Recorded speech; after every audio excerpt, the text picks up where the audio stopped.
As many of you know, my childhood close friend Robert Williams passed away this last Saturday. In his memory, I have written a monologue in the style of my Raymond Reddington James Spader impression from The Blacklist. This is titled The Dream Walker for Robert. You know, it's a peculiar thing. The ways someone can vanish from the world and yet somehow impossibly become more present, more vivid.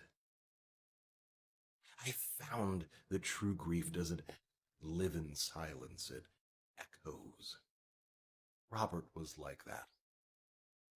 His absence is louder than most people's existence.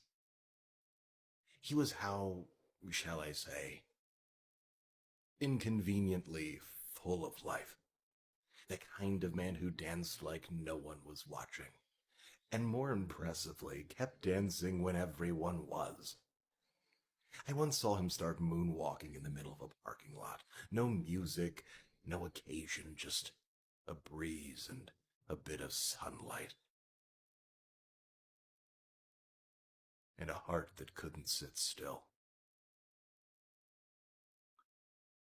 And wrestling, God, he loved wrestling. The absurd theater of it. He'd sit forward wide-eyed as if each match were a Greek tragedy performed in spandex. Said it was honest lies. That it reminded him that life didn't have to be real to be true. He had people who loved him. People who looked at him and saw home.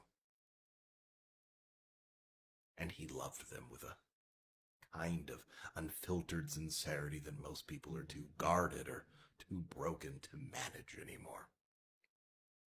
But then he was gone, just like that.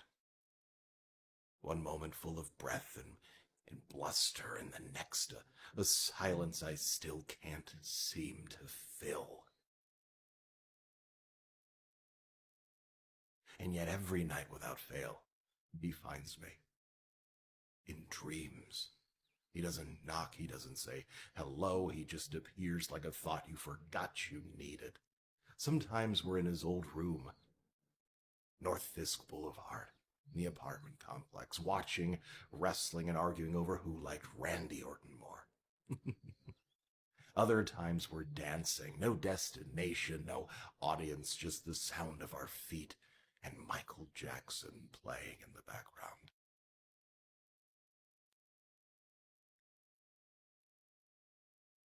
He never says anything about being gone. He just looks at me. Smiles sometimes like he knows I haven't figured out how to let him go, like he's fine with that. Maybe I am too. Because here's the thing about grief. It doesn't end, it evolves.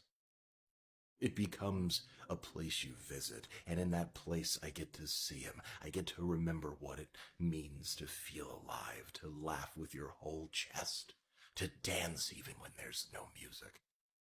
If that's the cost of losing him, that I carry him in dreams and fragments and flashes of joy and light, then so be it. Some people leave footprints. Robert left a rhythm, and I'll be dancing with him until the end.